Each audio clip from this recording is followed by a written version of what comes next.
Hello, I wanted to share with you all about this very new and exciting SlideShare.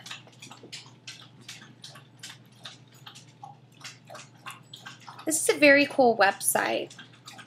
You can look at these slides as they're PowerPoints, and then videos will pop up, and you can click on each individual video, and it will pop up to a different window. These are very important because they can really show some really neat things, and you can look at this at my website at barbdigi.com. And I have a better link, and it's very, very long. Here it is on the screen.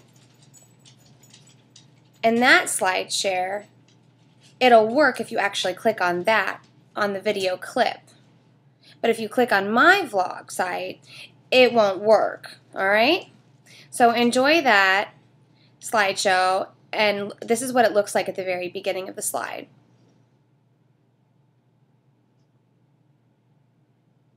That SlideShare is very, very cool. It's very clear, and it explains about the history.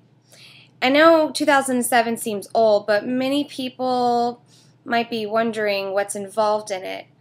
Bilingual framework and what it looks like.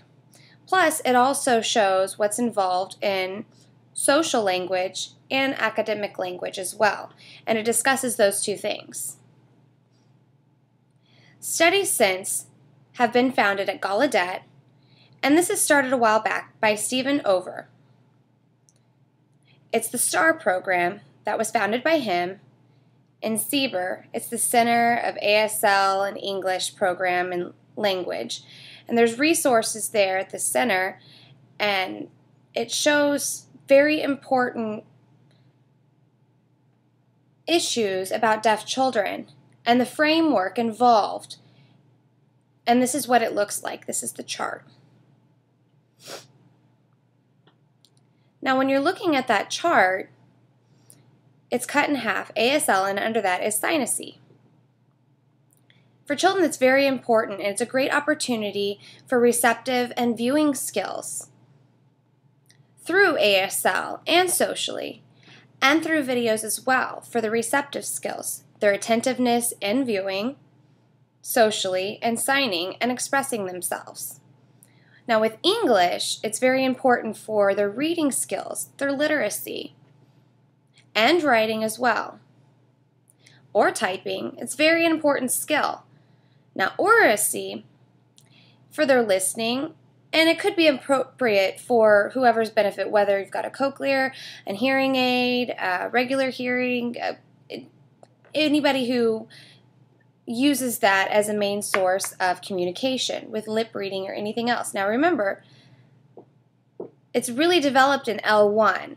Internally, that's a structure. And then the second one and the third one, oracy, is really adding on to those skills on top of that. And it's a supporting attribute to L1 and L2 for ASL and literacy. So oracy really adds on to that so you can really get the whole concept. So L1 really goes and transfers into your literacy, and then oracy, you'll get that through social interaction. That way they can hear certain things that will help a student really develop and thoroughly get a concept that's being presented to them. And research shows this and supports this theory. Finally, with all three of those together, you have to have the next concept, which is L1, which is very important socially. And that first, you start out very young, knowing how to use the language and speak and with other hearing kids. And then that transfers into learning the language formally.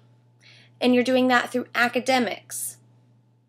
And for deaf children, signing and socially, ASL, it's for their communication. And through school, you're learning that and how to really use ASL and the language formally, academic-wise, using ASL. Now, you're not pushing this aside to use academic ASL to eventually be gone. And here's a chart that shows that. You don't want to miss any of that.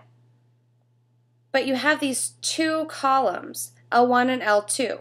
Under L1, you've got social English, and L2, well, so you've got social English, and then under you have L2 and ASL, which L2 would be more academic.